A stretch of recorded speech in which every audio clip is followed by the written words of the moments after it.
The alarm did not sound like a malfunction. It sounded like a death sentence. At 35,000 feet above the Atlantic Ocean, somewhere between the cold darkness of international airspace and the glittering promise of Logan International Airport in Boston, a piercing, rhythmic beep cut through the pressurized cabin of Transatlantic Airways Flight 7741 like a scalpel through silence. It was 11:47 p.m. Most of the 243 passengers aboard the Boeing 777-300ER had been asleep for the better part of 3 hours, their heads tilted against economy pillows, their window shades drawn against the black nothing outside. The aircraft, registration N447TA, cruising at Mach 0.84 on a direct routing from Heathrow to Boston Logan, hummed with the steady, almost hypnotic vibration of two General Electric G90 engines pushing 42 tons of pressurized aluminum through the night sky. Everything until that moment had been perfectly routine. But nothing would be routine again after seat 14A. Senior flight attendant Diana Osei was halfway through her third galley pass of the night when the alarm reached her ears. In her 11 years with Transatlantic Airways, Diana had heard many sounds on aircraft that stopped her cold. The bark of turbulence shaking overhead bins, the wet cough of a passenger in cardiac distress, the mechanical thunk of landing gear deploying too early. But this sound was different. This sound was medical, clinical, insistent, and it was coming from the forward section of the main cabin, from the row just behind the bulkhead divider that separated business class from economy premium, from a cluster of seats that had been flagged by the airline's medical coordination team before this flight ever left the gate at Heathrow. Diana moved fast. Her flat shoes made no sound on the aisle carpet as she pushed through the curtain separating the forward galley from the main cabin. And then she saw it. The portable peritoneal dialysis machine, a MedVenture ProFlow 9, no larger than a carry-on bag, bolted with an FAA-approved aviation medical transport bracket to the seatback tray extension beside seat 14A, was dark. Completely, utterly dark.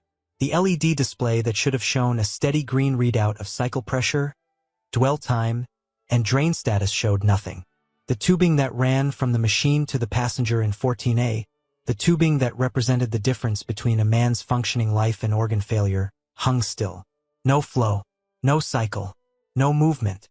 The man in 14A, pale now, his breathing elevated, his lips pressed thin with the effort of staying calm, turned his eyes toward Diana with an expression she would later describe to investigators as the most controlled fear she had ever seen on a human face. Not panic, not hysteria. Pure, focused, disciplined terror held behind a wall of professional composure. It was switched off, he said very quietly to Diana. Someone physically switched it off. And from seat 14B, the seat directly beside him, the seat whose occupant had been a source of escalating tension since before the aircraft ever left British soil, came a voice that was not quiet at all. I switched it off, the woman in 14B announced, loudly enough that passengers 3 rows ahead stirred and turned. That machine has been making noise for 4 hours, and I paid a lot of money for this flight, and I am trying to sleep. I am trying to sleep, and that thing has been beeping and clicking and whirring, and I have had enough. I turned it off. It's a machine. It's just a machine. Diana stared at her. The passenger in 14A closed his eyes for one long moment. And somewhere deep in the forward fuselage, the flight deck crew of Flight 7741 received an urgent chime on their interphone that would, within the next 4 minutes, change the remainder of this journey entirely. This is what happened on Transatlantic Airways Flight 7741, and by the time this aircraft touched down in Boston, one passenger would be in handcuffs, one passenger would be revealed as one of the most powerful figures in American nephrology, and an entire airline would be forced to rewrite its medical transport protocols from the ground up. Stay with us, because this story is about to get so much worse before it gets better. Her name was Margot Ellison. She was 53 years old, a twice-divorced marketing consultant from Westchester County, New York, whose professional website described her as a results-driven brand narrative architect with global reach. She lived in a 4-bedroom house she couldn't quite afford anymore, drove a leased Mercedes she referred to as her work vehicle, and had, in the 12 months prior to Flight 7741, filed 9 separate formal complaints with 5 different airlines. 9. In 12 months. The complaints ranged from what she described as insufficient legroom despite purchasing a standard economy seat, To a flight attendant she claimed had looked at her with attitude. To a bag of pretzels she alleged was opened before being handed to her, as if the mere possibility that a stranger's fingers had briefly grazed a foil crimp was grounds for airline-level misconduct. Margot Ellison, in the parlance of every gate agent, every flight attendant, and every airline customer service supervisor who had ever had the misfortune of crossing her path, was a problem passenger. Not in the dramatic air marshal calling sense. Not yet, anyway, but in the grinding, exhausting, corrosive sense. The kind of passenger who makes every single member of a flight crew a little more tired, a little more defeated, and a little more uncertain about their career choice. She had booked economy premium for Flight 7741, Heathrow to Boston, seat 14B, window seat, in December of the previous year. She had specifically called Transatlantic Airways' premium booking line to ensure that seats 14A and 14B were both economy premium window-adjacent seats with extended legroom. She had been told they were. She had been satisfied. For approximately 60 days. Then, in February, she had called back to complain that she had learned the seat beside her, 14A, had been booked under a special medical transport accommodation. She did not fully understand what that meant, she told the representative, but she understood that it involved equipment, and she did not want to sit next to equipment. She was informed that seat 14A was booked under Transatlantic's MEDIF program, medical information form, and that a passenger with a documented medical need had been allocated that seat alongside approved medical transport apparatus. She was offered a seat change to 14C, a middle seat, or 18A, a standard economy seat 3 rows back. She refused both. She wanted 14B. She had chosen 14B. She was entitled to 14B. The representative made a note in the file. The file, by the time Margot Ellison checked in at Heathrow's Terminal 3 on the evening of the flight, was 4 pages long. At check-in, she had been pleasant, or at least functional, until she noticed that the transatlantic desk agent was processing her boarding pass slightly slower than the agents beside him were processing theirs. She interpreted this as deliberate. She said so, out loud, to the man standing behind her in the queue, a stranger who had absolutely no desire to be recruited into her grievance. He smiled politely and studied his phone. She proceeded to the agent and, upon receiving her boarding pass, informed him that she would be documenting the delay and submitting it to the airline's customer relations department. The agent, 18 months on the job, still young enough to be startled by this, apologized. She accepted the apology as if it were her due and moved toward security. In the departure lounge, she occupied 2 seats, her handbag on one, herself on the other. When a family with a toddler approached and gestured hopefully at the empty seat beside her, she placed her hand firmly on the bag and looked away. The family found seats elsewhere. Margot Ellison opened a sparkling water she had purchased for the price of a small meal at the Heathrow Retail Concourse and read something on her phone with the expression of a woman who has decided in advance to be displeased. At the gate 47B, Transatlantic's designated boarding gate for the 777 service to Boston. She was among the first to queue when boarding was announced, despite holding a Group 3 boarding pass. When the gate agent, a young woman named Priya who had been on shift for 6 hours and had another 3 to go, politely informed Margot that Group 3 hadn't been called yet and asked her to step back. Margot produced her boarding pass, pointed at it with one manicured finger and said loudly, "I paid for economy premium. I am a premium passenger. I am not standing in the back with everyone else." Priya explained, with the diplomatic patience of someone who had clearly been trained for exactly this, that economy premium boarding followed business class and families with young children regardless of the seat tier. Margot made a sound that was not quite a word, but she stepped back 3 feet, and then drifted forward again within 30 seconds. On the jetway, the enclosed, carpeted corridor that connects the terminal to the aircraft door, she managed to bump into an elderly woman's rolling bag with enough force that the woman stumbled, and Margot did not apologize. She said, without looking back, "People shouldn't block the jetway." The elderly woman, who was walking at a perfectly reasonable pace, steadied herself on the railing and said nothing. Aboard the aircraft, Margot Ellison found seat 14B and immediately began the ritual that regular economy flyers will recognize with a mixture of amusement and dread: the rearranging. The overhead bin contents were reorganized to her preference. The seatback pocket was emptied of its safety card and in-flight magazine and placed on the empty seat beside her. 14A, still unoccupied at this point, because she didn't want the pocket to be cluttered. She removed her shoes before the aircraft had even begun pushback. She pressed the call button to ask whether the aircraft's Wi-Fi would be complimentary, was told it would not, and pressed the call button again 12 minutes later to ask whether that policy might be reconsidered for premium passengers. It was during this second call button interaction that the man who would change everything boarded the aircraft. He came aboard quietly. That was the first thing Diana Ose noticed about him, though she wouldn't put it in those terms until much later during the debrief. He moved the way some people do when they have learned, through long experience, that drawing attention to themselves costs energy they'd rather spend elsewhere. He was 61 years old, though he looked somewhat older. The dialysis had that effect, his nephrologist had told him, not cruelly, just honestly. He was medium height, broad-shouldered, with close-cropped silver hair and the kind of wire-rimmed glasses that suggest a person who reads a great deal. He was traveling in a dark blue suit that had seen better days but had once been very good, and he carried a single personal item, a soft-sided briefcase that he placed under the seat in front of him rather than in the overhead bin, because reaching overhead was an effort he'd learned to minimize.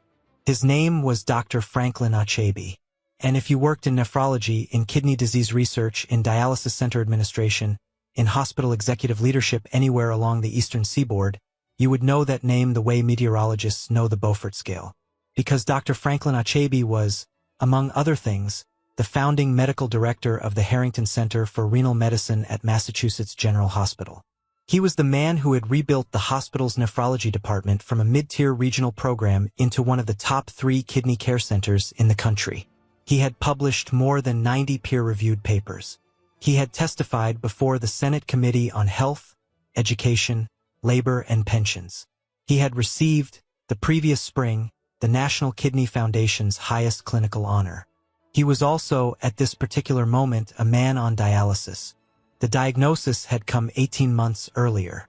The irony, a nephrologist developing end-stage renal disease, had not been lost on him or on his colleagues, who had responded with a combination of helpless compassion and the dark humor that sustains people in medicine. He was on the transplant list. He was managing. He had, with the particular stubbornness of a man who had spent his career refusing to let kidney disease sideline his patients, refused to let it sideline him. He had attended a conference in London. He had presented a paper. He had shaken hands, accepted awards, and had dinner with colleagues. And now he was going home, connected to the MedVenture ProFlow 9 that Transatlantic's medical coordination team had cleared, documented, pre-approved, and bracketed to the tray extension beside seat 14A, all in accordance with FAA Advisory Circular 120 to 121 governing medical equipment aboard commercial aircraft. The machine, when it was running, made a soft rhythmic sound. A low, mechanical breath. The sound of a body being helped to do what bodies are supposed to do on their own. Margot Ellison noticed it before the aircraft had even reached the runway. "What is that?" she asked, not of Dr. Achebe directly, but of the air between them, loudly enough that he heard. "A medical device," he said, with a courtesy that she had not earned. "I apologize if it disturbs you. It's necessary." "Necessary for what?" "For my health." She made a face. She put in earbuds. She was not appeased. The aircraft departed Heathrow 40 minutes late due to a slot delay at the holding point.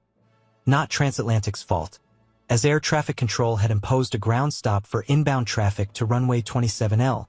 But Margot Ellison, who had been watching the minutes tick past on her phone, treated the delay as a personal offense inflicted upon her by the airline. When Diana came through the cabin to confirm seatbelts during taxi, Margot flagged her down to ask whether the delay would affect her ability to make a connection in Boston. She had no connection. She had told the check-in agent she had no connection. But asking the question gave her something to do and something to complain about, and that, for Margot Ellison, was often purpose enough. Takeoff was smooth. The 777's twin G90 engines accelerated the aircraft down Heathrow's runway 27R with the kind of low, rolling power that passengers feel in their sternum, and within 40 seconds of brake release, Flight 7741 was airborne, climbing through a thick cloud layer into the clear black sky above. The cabin lights dimmed. The seatbelt sign clicked off. The aircraft settled into its transatlantic cruise profile, and 243 people began the process of making themselves comfortable for a 7-hour, 20-minute journey across the ocean. For the first 2 hours, Margot Ellison managed to contain herself to the category of quietly irritating. She pressed the call button twice, once for a second blanket she did not use, once to complain that the passenger in front of her had reclined his seat, which was both legal and expected on a long-haul flight. She sighed loudly at intervals. She shifted in her seat, bumped her elbow against the armrest divider between 14A and 14B with regularity, and at one point leaned forward to address the passenger in 13B. A man who had fallen asleep with his reading light on, with the observation that his light was shining in her direction, which was geometrically improbable, but that she said it anyway. The machine beside Dr. Achebe continued its quiet, steady rhythm, 2 cycles per hour, the soft mechanical breath of the Proflow 9, filling the dwell phase, draining, filling again. To anyone with medical training it was unremarkable.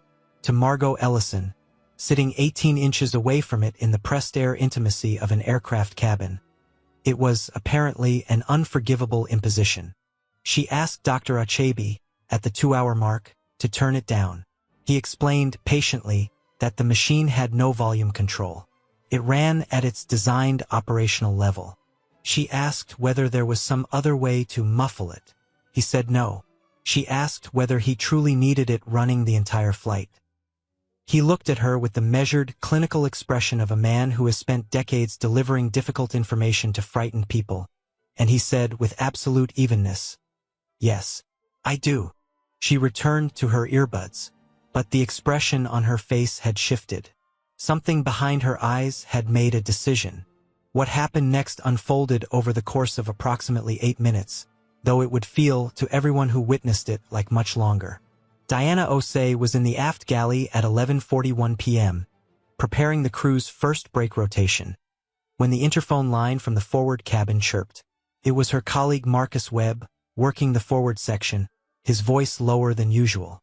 "Diana, come up front. Quietly." She knew from his tone that quietly was doing real work in that sentence. She came forward.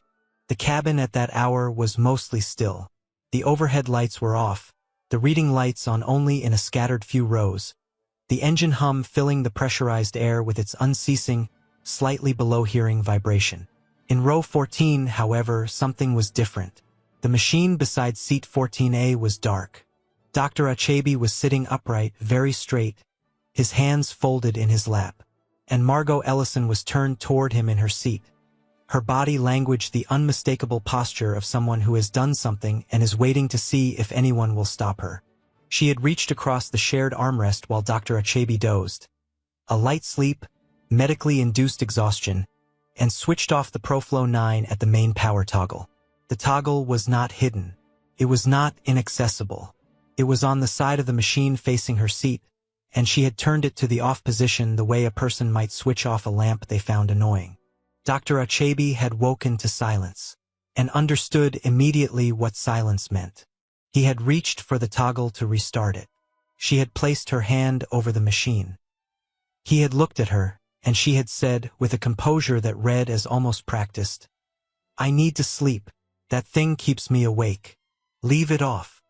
He had said very quietly, "Ma'am, this machine is keeping me alive." She had said, "It's just a machine. It's not an emergency. Leave it off for a while." He had said, "Please move your hand." She had not moved her hand. It was Marcus Webb who had noticed, not because he had seen what she did, but because the absence of the machine sound in the forward cabin had registered somewhere in the professional part of his brain that was always listening to the sounds of the aircraft. He had looked over. He had seen Margot's posture, seen the dark display, and had gone for Diana. Now Diana stood in the aisle of row 14 and processed the scene in front of her with the speed and precision of 11 years of in-flight medical training. "Ma'am," she said to Margot, "please step away from that equipment." "I turned it off," Margot said. "It was making noise. I have a right to a quiet flight. That equipment is FAA-cleared medical apparatus for this passenger. You cannot touch it. Please move your hands. It's a machine. On a plane. I'm a paying customer and that machine was disturbing my rest. Ma'am. Diana's voice had dropped to a register that anyone paying attention would have recognized as the last polite thing she was going to say. Remove your hands from that equipment right now. Margot Ellison looked at Diana Osei with the particular expression of a person who has always, when push came to shove, gotten their way, and she moved her hand. Dr. Achebe reached forward and switched the ProFlow 9 back on. The display bloomed green. The machine resumed its cycle. He pressed 2 fingers to the inside of his left wrist and checked his pulse with the practiced calm of someone who had learned, long ago, to assess himself the way he assessed patients. Diana watched him. He nodded. He was okay. For now.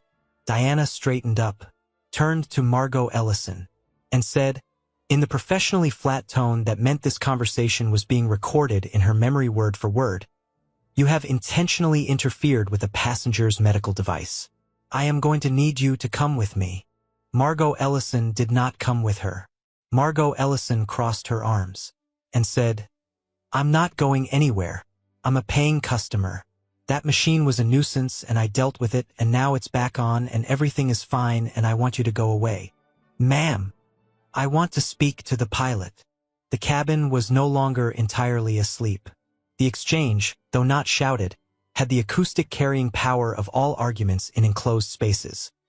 Hard surfaces, no soft furnishings, air that moves in pressurized circles. The man in 13C had lifted his sleep mask. The couple in 15A and 15B were sitting up. A child somewhere in the rows behind had started to cry softly, and a parent was murmuring reassurance. Diana reached for the interphone panel at the forward bulkhead and dialed the flight deck. The voice that answered, calm, male, the measured cadence of someone trained to maintain vocal control regardless of what was happening in front of them, was Captain Roy Harrington. 32 years in commercial aviation, 22 with Transatlantic. Captain Harrington had managed medical diversions, passenger restraints, bomb threats, and one occasion, in his words, the single strangest 90 minutes of his career, involving a live rooster in the forward galley of a 767 over the Pacific. He was not easily rattled. He became somewhat more alert when Diana described what had happened to the medical device in seat 14A. "Intentional," he said. "Yes, sir. The passenger in 14B manually switched it off." A pause. "Not long. How is our medical passenger?" "Stable, sir. Device is back on. But I need guidance. I'm going to make an announcement, and you're going to ask the passenger in 14B to relocate. If she refuses, I want an incident report started. And Diana, where is our air marshal today?" The air marshal on Flight 7741 was a woman named Special Agent Renata Diaz, who was seated in 27D under a travel alias and who had, until this moment, spent the flight reading a novel and eating a cookie she had purchased at Heathrow before boarding. She was not in uniform. She was wearing jeans and a navy jacket, and her credentials were in the inner pocket of her bag. When her phone, set to vibrate on the secure Channel Transatlantic cruise used to notify air marshals of escalating situations, buzzed twice, she set the novel face down on her tray table, placed the remainder of the cookie back in its wrapper, and began making her way forward with the unhurried, purposeful movement of someone who had trained for exactly this. The pilot's announcement came at 11:54 p.m., in the particular comm authority register that Captain Harrington had spent decades perfecting. "Ladies and gentlemen, this is your captain. I want to make you aware that we have a situation in the forward cabin that our crew is managing. I ask for your patience and cooperation as we address this matter. All passengers should remain in their seats with seat belts fastened. We'll have an update for you shortly. Thank you." 241 passengers who were awake enough to hear this announcement experienced the particular low-grade dread that only a captain's announcement at midnight over the Atlantic can produce. Heads turned. Questions were murmured. The child who had been crying was now very awake and very interested.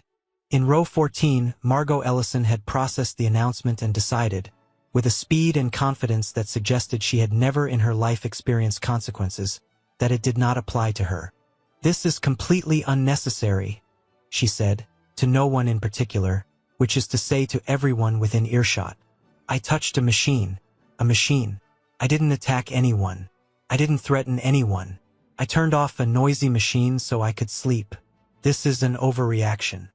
Ma'am, said Marcus Webb, who had positioned himself in the aisle beside row 14.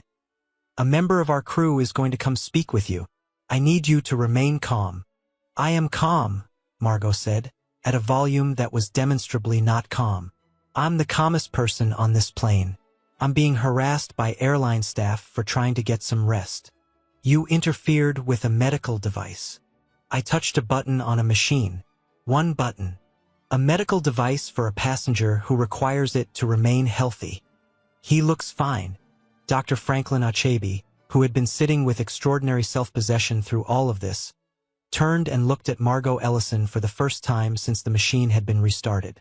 He looked at her with the professional, precise, assessing gaze of a physician who has spent 40 years looking at patients and understanding, with a single glance, what they understand and what they don't. I have end-stage renal disease, he said.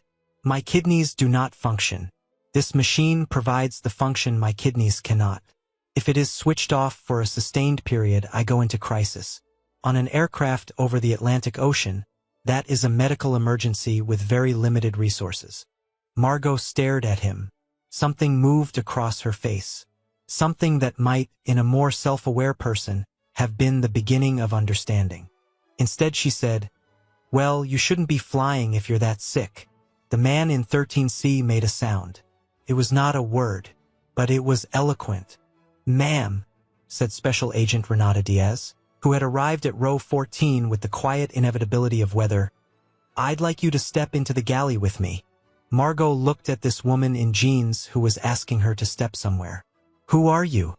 "I'm someone you should listen to," Diaz said, and the flatness in her voice was so absolute that even Margot Ellison, whose relationship with authority had always been combative, paused. "I don't have to go anywhere," Margot said, but she said it quieter. "You're right," Diaz said. "You don't, but I'd recommend it, and I'd recommend it quickly." The woman in 15A leaned across to her partner and whispered something. The man in 13C had given up any pretense of sleep and was watching with the focused attention of someone who had decided this was worth being awake for. 3 rows further back, a teenager had raised his phone. "Put that away," Diaz said to the teenager without looking at him. He put it away. Margot Ellison looked at the galley, looked at Diaz, looked at Marcus Webb, looked at the dark galley curtain and made her calculation. "This is discrimination," she announced. "This is targeted. I am being singled out because I complained about a noise and I want everyone to hear that. I'm going to be reporting this to the FAA, to the DOT, to Transatlantic's Board of Directors."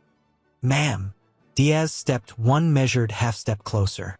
"You touched a medical device belonging to another passenger and switched it off while that passenger was receiving active treatment.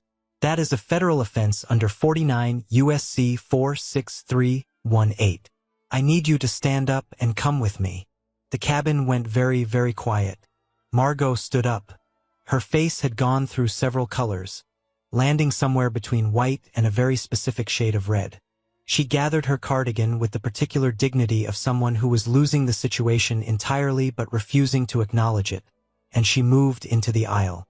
"I want it noted," she said to the cabin at large, "that I am cooperating under protest." "Noted," said Special Agent Renata Diaz, in a voice that noted nothing at all. In the galley, with the curtain drawn and the quiet mechanical sounds of the aircraft settling around them, Diaz identified herself. She removed her credentials from her jacket pocket and held them where Margot could see them. Federal Air Marshal, Department of Homeland Security. She did not raise her voice. She did not need to. "You interfered with a medical device on a commercial aircraft," Diaz said.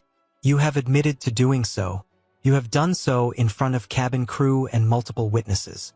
Under federal aviation law, that constitutes interference with aircraft operations and interference with a passenger's medical treatment during flight. Both are federal offenses." Margot Ellison's mouth opened, closed, opened again. "I didn't know it was. You were told it was a medical device." He said it, but I didn't. The device was labeled. FAA cleared medical transport documentation is posted on all approved medical apparatus aboard commercial aircraft. "Did you read it?" "I didn't." I wasn't looking at. The passenger told you the device was necessary for his health. He said.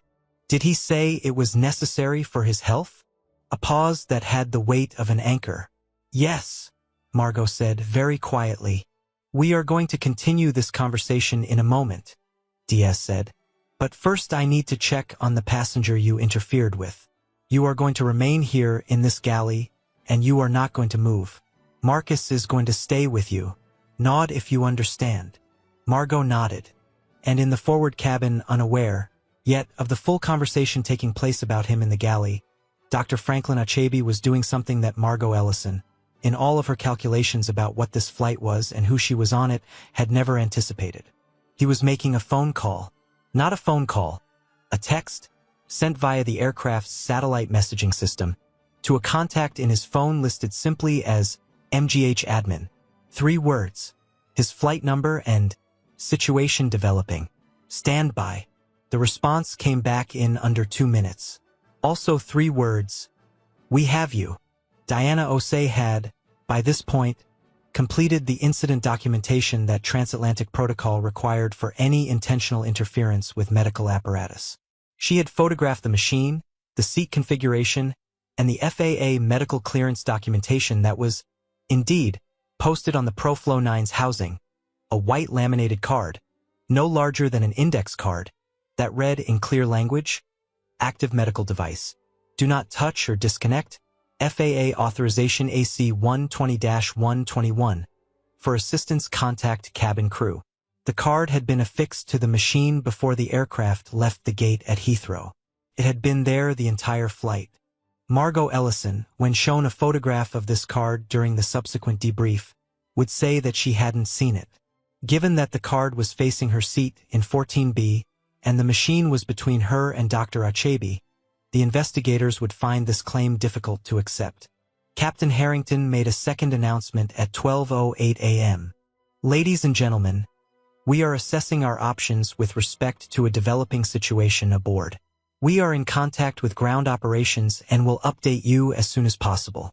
At this time, we are maintaining our current routing and are approximately 4 hours and 20 minutes from Boston Logan. Our crew is managing the situation, and I ask for your continued patience. Thank you.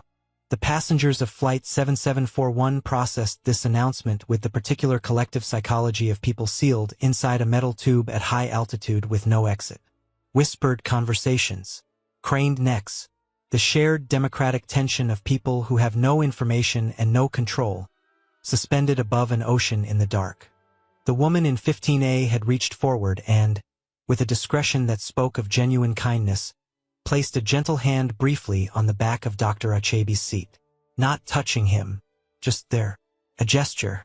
He turned and she gave him the small nod that strangers exchange when they want to communicate something language can't carry efficiently. He nodded back. The man in 13C, who had still not replaced his sleep mask, turned around and said to Dr. Achebe, in a low, direct voice, I heard everything. I'll say so if needed. Dr. Achebe said thank you. The man in 13C turned back around. That was the entirety of the exchange. In 40 years of medicine, Dr. Achebe would later say, he had rarely felt more straightforwardly supported. The galley, meanwhile, had become a kind of tribunal. Margot Ellison sat on a jump seat with her arms crossed and her chin raised, occupying the particular body language of someone in denial. Diaz stood. Marcus Webb stood. Diana had joined them. I want to speak to a lawyer, Margot said. You're on an aircraft over the Atlantic Ocean, Diaz said. That's not immediately available. What is available is an honest conversation about where you are right now. Where I am is being victimized by an airline. Where you are, Diaz said, is in serious federal jeopardy. You touched a medical device. The passenger has confirmed this. The crew has confirmed this. You have confirmed it yourself. I didn't know it was that serious. You were told it was necessary for his health.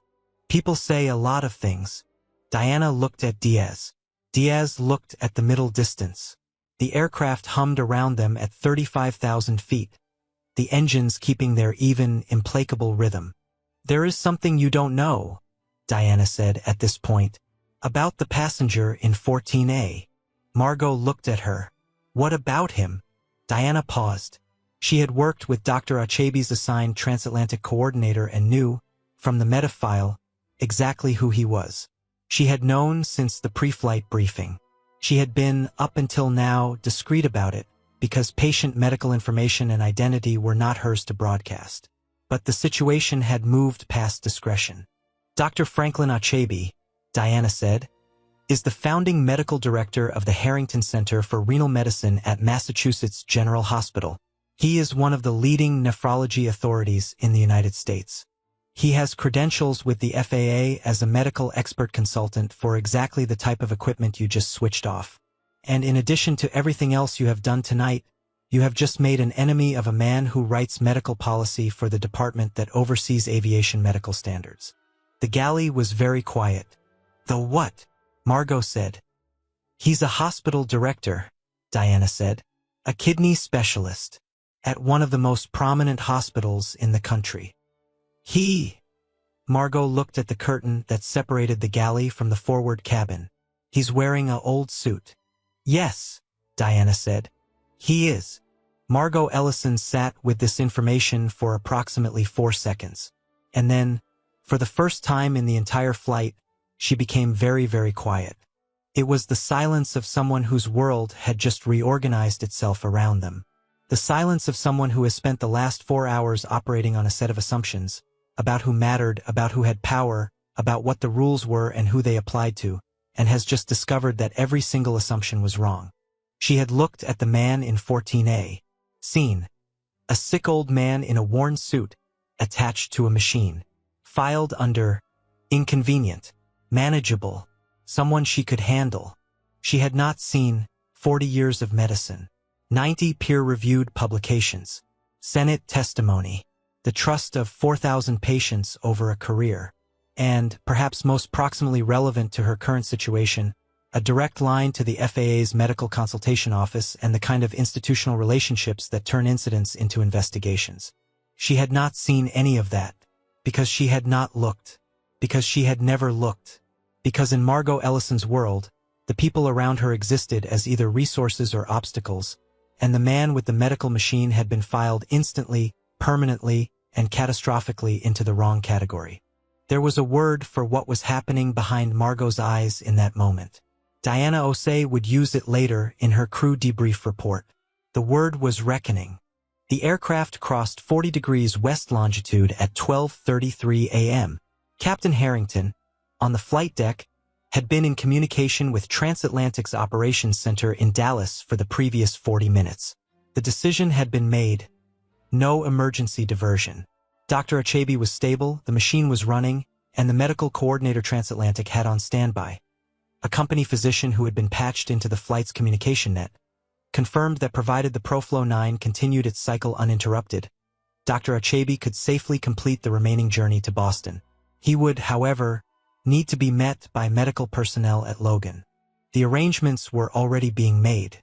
What was also being made in the office of the Transatlantic Airways senior duty manager in Dallas, a man named Patrick Corbin who was on his third coffee of the night and who had, over the preceding hour, absorbed the full details of the incident in 14A and 14B, was a call to the airline's legal department. And from the legal department, a call to the FBI's Aviation Crimes Unit at Boston Field Office. By the time Flight 7741 was 2 hours from landing, the welcome party being assembled at Logan was not limited to medical personnel. Dr. Achebe spent the remaining hours of the flight in a state of disciplined calm that his colleagues would have recognized immediately as his working mode. Steady, focused, completely present. He spoke briefly with Diana, who checked on him at regular intervals. He declined a meal. He accepted water. He read from a medical journal he had in his briefcase, actual paper and anachronism he had never given up, and made small notes in the margin with a pencil. He was outwardly a man reading on a plane. What he was doing internally was more complex. He was composing, not anger. He had too much experience with high-stakes situations to waste energy on anger while the situation was still active. He was composing his account of events in the precise, clinical, chronological way he composed case notes, the way he had been composing case notes for 4 decades. He would give it in the same voice he used for everything, even accurate, specific. He would not embellish. He would not need to. The passenger in 13C, whose name was James Whitfield and who was a retired civil litigator from Hartford, had, in the intervening hours, written 4 pages of handwritten notes on the back of his in-flight menu. He would offer these voluntarily to the investigators at Boston Logan. His account would prove, in the subsequent federal proceedings, to be one of the most precisely observed and legally useful witness statements the FAA investigation team had ever received from a civilian. The woman in 15A, whose name was Sophia Guerrero and who was traveling with her husband to visit her daughter in Cambridge, would give a statement of 3 sentences. Each sentence was entirely accurate. Each sentence was entirely damning for the passenger in 14B. Sometimes 3 sentences is enough. At 3:47 a.m. Eastern Time, Captain Roy Harrington brought Transatlantic Airways Flight 7741 over the Massachusetts coast and lined it up for runway 4R at Boston Logan International Airport. The landing was smooth. Roy Harrington's landings were always smooth, and the aircraft rolled out onto the taxiway with the measured deceleration of 32 years of professional experience. At 3:54 a.m., the 777 pulled onto the gate. The jetway was attached. The door seal pressurized. The door opened. What came through the door first was not the usual flow of deplaning passengers. What came through the door first was a paramedic team, a Logan Airport operations supervisor, 2 agents from the FBI's Aviation Crimes Unit, badges visible, suits slightly rumpled with the specific wrinkle of people who had been called in at 2 a.m. and hadn't had time to press anything, and a representative from the FAA's Flight Standards District Office in Bedford. They were followed by a transatlantic station manager and, at a slight distance, a man in a transatlantic blazer who was speaking quietly into a phone with the focused intensity of someone delivering information to someone very senior on the other end of the line. Captain Harrington had come out of the flight deck and was standing near the forward door in his uniform jacket, for bars gleaming, with the patient, authoritative presence of a man who has handled what needed handling and is now waiting for the institutions to do their part. The paramedics went to Dr. Achebe. He accepted their attentions with the slightly ironic composure of a man who is more accustomed to being the one with the stethoscope. He was assessed. He was confirmed stable. He was assisted from the aircraft, not because he couldn't walk, but because Transatlantic's medical coordinator had determined it was appropriate and he didn't object. And as he passed through the forward cabin toward the door, something happened that none of the crew had arranged or expected. The passengers applauded. It began in the rows nearest the front and moved backward through the cabin like a wave, soft at first, then fuller. 243 people, or at least those who were awake and had understood what had happened, clapping in the pressurized cabin of a Boeing 777 at 4 in the morning. Some of them didn't know exactly who Dr. Achebe was. They knew what had happened to him.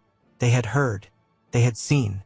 And they were doing the thing that humans in enclosed spaces sometimes do when someone is wronged and then vindicated. They witnessed it. They said, in the only communal language available to 243 strangers with no common tongue, that they had seen. Dr. Achebe stopped at the threshold of the door. He turned back toward the cabin. He said, in a voice that carried clearly, "Thank you. Take care of yourselves." Then he stepped onto the jetway and he was gone. Margot Ellison was the last passenger to deplane. She was not permitted to deplane until Dr. Achebe was clear of the gate area. This had been arranged without ceremony, as a simple operational decision. When she finally came through the door of the aircraft, flanked by Special Agent Diaz and a Logan Airport police officer who had joined the party at the gate, she stepped into the jetway and found it populated with people who were very interested in speaking with her. The FBI agents introduced themselves. They used their full titles. They used the phrase, federal investigation. They informed her of her rights with the particular care that the specific circumstances required, because they were professionals and because they understood that what happened next needed to be done correctly. Then they asked her to come with them. She asked for a lawyer. She was told that would be arranged. She asked whether she was under arrest. She was told she was being detained pending investigation. She asked whether this was really happening. It was really happening. In the weeks and months that followed Flight 7741, the consequences for Margot Ellison accumulated with the slow, institutional weight of a federal case. The FBI investigation confirmed what the crew and witnesses had documented: intentional interference with a medical device on a commercial aircraft, a federal offense under 49 U.S.C. 46318, carrying a potential fine of up to $25,000 and imprisonment of up to 20 years. The interfering with flight crew charge carried its own penalties. The investigation determined that the FAA medical clearance card had been visible and accessible. It determined that Dr. Achebe had verbally communicated the medical necessity of the device. It determined that Margot Ellison had been told, explicitly before she touched the toggle, that the device was necessary for his health. She was added to the TSA's no-fly list within 30 days of the incident, pending the outcome of federal proceedings. Transatlantic Airways issued a formal statement describing the incident as a serious violation of passenger rights and federal aviation law, and announcing a review of its medical transport accommodation protocols. Not because the protocols had failed, but because the airline wished to strengthen the crew's ability to preemptively manage passengers placed in seats adjacent to medical transport equipment. The review led to a new policy. Passengers seated next to FAA-cleared medical apparatus would, from that point forward, be identified during boarding and given a formal briefing by the gate agent. Not because the law required it. Because a man at 35,000 feet over the Atlantic had nearly died because his neighbor didn't know what a dialysis machine was and hadn't asked. Dr. Franklin Achebe gave a statement to the FBI, to the FAA, and to the Transatlantic Airways legal team.